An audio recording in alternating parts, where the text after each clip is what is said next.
and welcome back to Relax with Animal Facts. I am Steph Wolf, and today I am going to be learning with you about our furry, scaly, or possibly even slimy friends.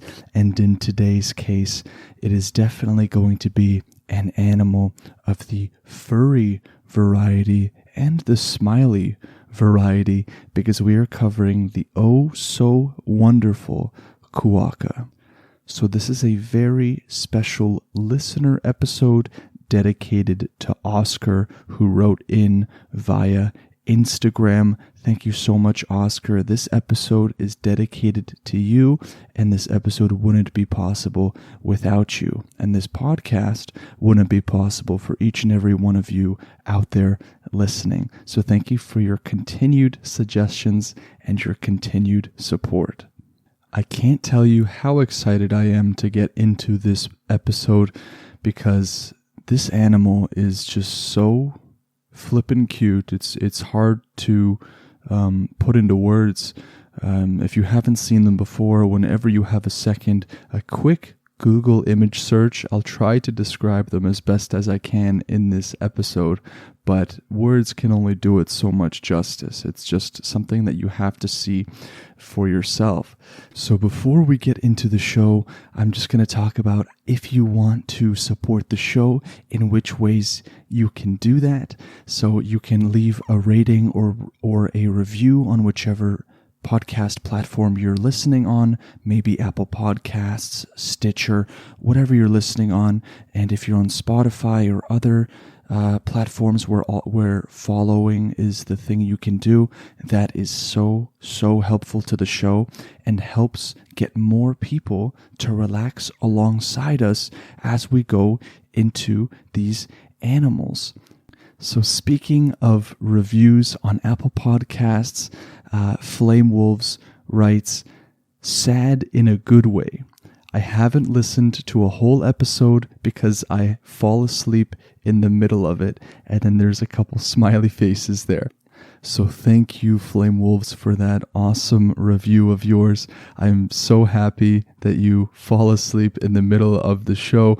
As I sometimes say at the top of the show, you can relax, you can walk around, you can sleep, you can do whatever, relax or be attentive. It is all up to you. And I'm so glad that you enjoy the podcast, even up to the halfway mark. So if you guys write a review, I will always shout it out on the podcast and read it, because I love reading what you guys have to say about the show.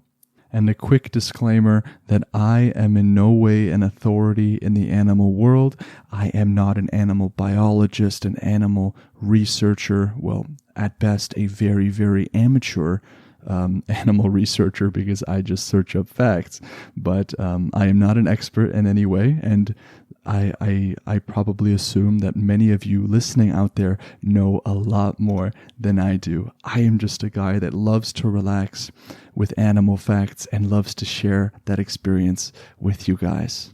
So now I want you all to sort of focus on what's going on in your body. Maybe you're carrying some tension in your shoulders. Maybe it's in your chest, your legs, your head. I want you to see where you're carrying some of that tension and just do your best to let it go, relax as we go into this immersive experience with me, Steph Wolf, into the shrubland, wetlands, and forests of Australia. So I got my facts from everywherewild.com, and on there, if you'd like to learn more about the Quokka, they have, I think it's a total of 50 facts, which is a lot of facts. And we're not going to cover all of them here today, but we are covering quite a few. So if you ever want to learn more, I always say where I get my facts from right off the top of the show. For the first fact, we're going to cover, what does the Quokka look like? Quokkas are small, four-legged animals that are just covered in fur. They are from the kangaroo family and have pouches in their abdomens for carrying their young. Though they are a lot smaller than kangaroos, they will be around the size of your average domestic house cat. So you can pretend as if your house cat is a Quokka if you'd like. They have very narrow faces, round, cute ears, big noses, and tiny paws. Their tails are short and skinny, and they are almost always a nice shade of brown. And the most distinctive of their features in terms of their physical features is their smile. So they have been classified mostly, I guess, by the internet as being the world's most cheerful animal because they have this perpetually happy face. And it can range from a tiny smile to a little toothy grin, as it's written here, but it's always there, and it's always the absolute cutest. The Quokka is native to Australia, and its biggest population is on Rottnest Island, but there are small groups on Bald Island and mainland Australia as well. And they will live in the trees, shrubs, and swamps, along with other areas with dense vegetation. Areas with dense vegetation can provide a lot of good cover to hide from predators or take shelter from the elements such as rain or whatever's going on with the weather.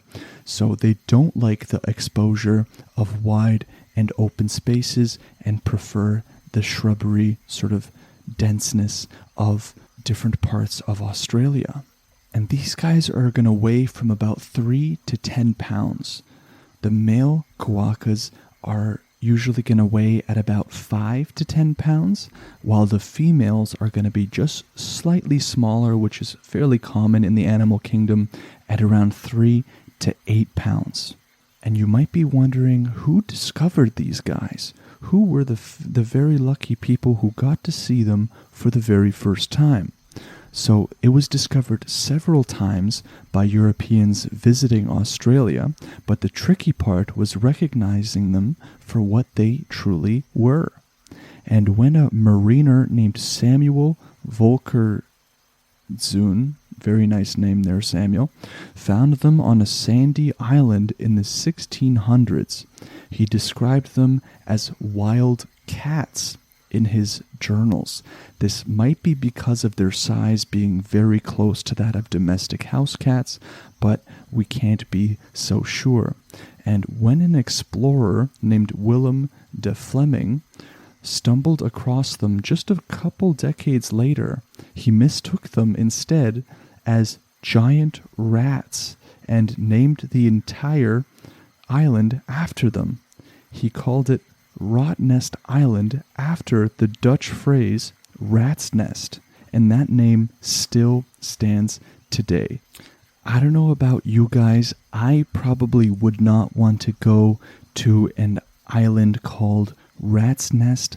I know some of you have pet rats, and we've covered rats on the podcast, and we learned a lot about them, but for some people, an island called Rat's Nest wouldn't really pique their interest. So thank you, Willem, for naming this island. So thank you, Willem de Fleming, for naming this island, even if it was just a little bit misleading. I think I would have preferred Samuel Volkertsoen's name for the island, because if he thought they were wild cats, maybe he would have named the island Cat's Nest instead of Rat's Nest. So Quokkas are mammals, and they are also marsupials. So the word marsupial comes from marsupium, which means abdominal pouch. And these little guys are going to have this abdominal pouch along with kangaroos, wombats, wallabies, possums, and koalas. And these guys are also classified as macropods. And the term macropod is just a simple classification that is given to the pouched animals that live in Australia, Tasmania, and New Guinea. So these guys have a lot of labels from for classification purposes, but we're learning all about what these words mean, and that is awesome. So quokkas have the ability to swim, but they aren't going to be swimming quite that often. They have these sort of stubby little arms that would not be ideal for swimming. So as it's written in the article here, you're not going to find them doing the butterfly stroke very often. They're going to be spending most of their time in shrubs, in trees, because there they just feel a lot more comfortable.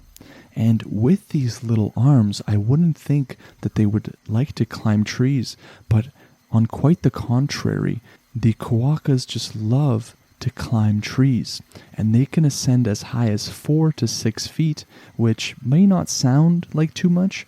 This is a domestic house cat sized animal, and if you want a comparison, it's written here that a house cat climbing to the top portion of a door is about how much quokkas normally climb. So we still have to give big props to these little guys. You might be wondering whether the smile is just all for show. Are they friendly? Are they aggressive? What really are they like? They are indeed friendly and very approachable creatures, and actually got their popularity from people taking selfies with them. They are pretty used to tourists at this point, so they have not too much fear of human contact, and they will hop right up to people who are looking at them and staring at them and taking pictures. This being said, they are not afraid to bite when they are feeling threatened, and they do have powerful hind legs that can be used for kicking as it can be used for hopping. They do not really like to be handled either, and the Australian government actually has rules about this. So petting these guys might not be the best option. You can take selfies with them and things like that, but we have to remember that these are wild animals. And while it is legal and perfectly fine to sort of interact with them, you are not allowed to pet them or feed them. And there is a good reason for this. Feeding wild animals can do them more harm than the good that you think that you're doing. This is strictly because their bodies are really not used to the artificial ingredients that we have in many of our products and in the products that you might be carrying around when you happen to encounter the quokka. Their diets can be almost completely disrupted with the introduction of foods and snacks that are not native to their environment. And you can even cause physical damage to quokkas if you insist on feeding them.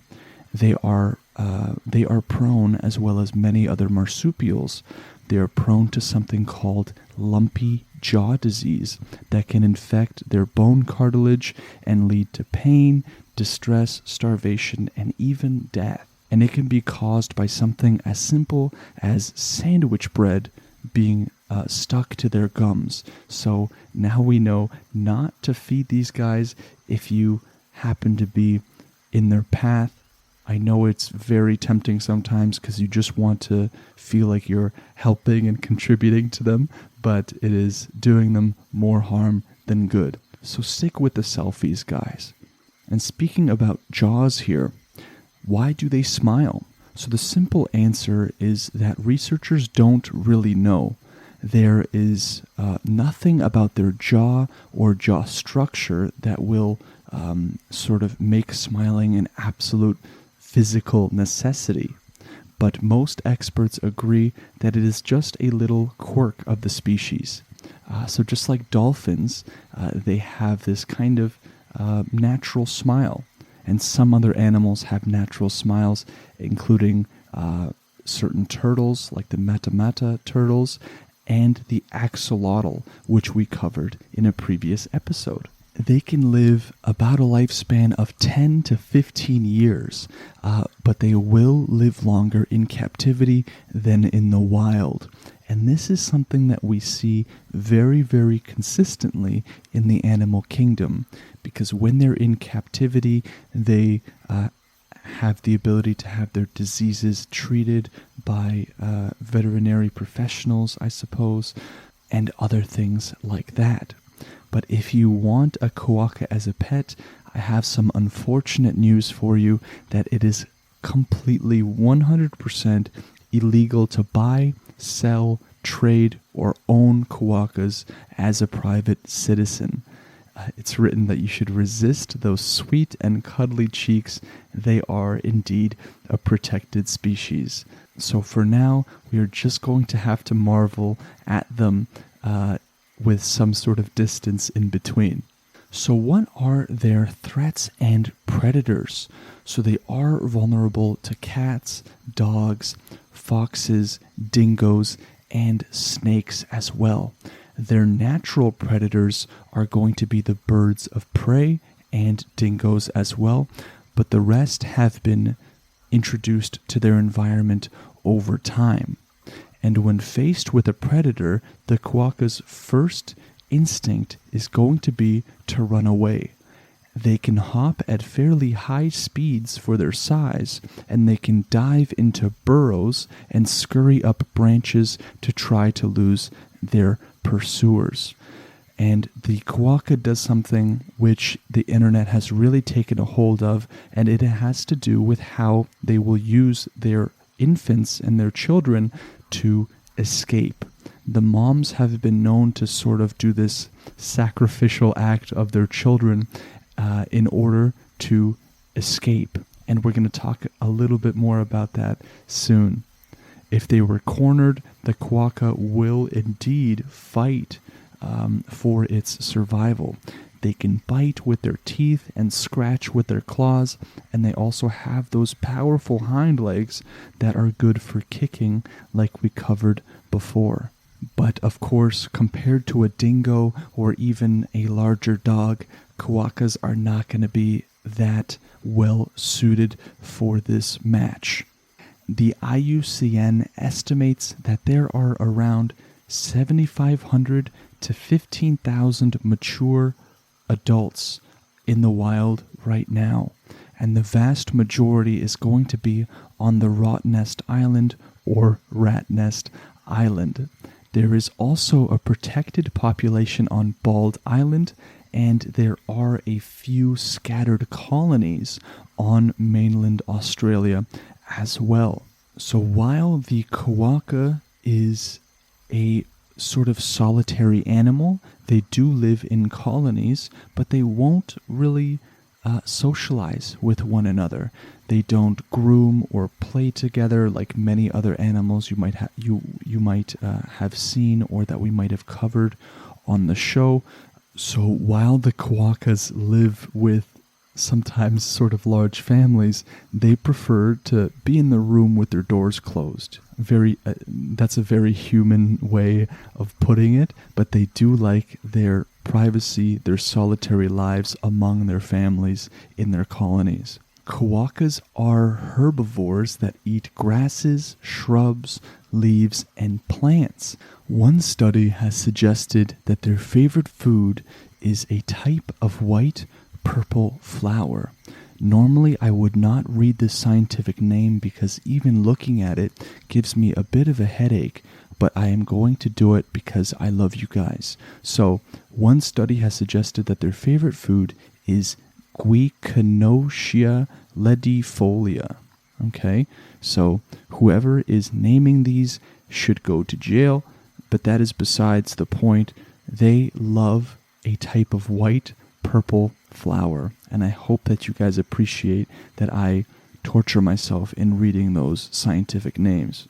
Quokkas are indeed nocturnal in the sense that their natural instinct is to sleep during the day and forage at night, and this could be to avoid some of those predators that prefer to hunt during the day.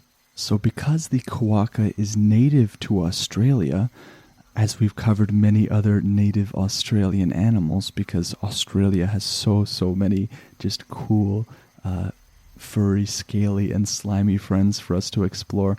Their baby quokkas are going to be called joeys, right? Just like the koala, just like the kangaroo, just like the wombat. Now we're going to dive deep into the fact that the internet really finds interesting, and that is that the quokkas sort of eject their babies from their pouch when they are attempting to escape.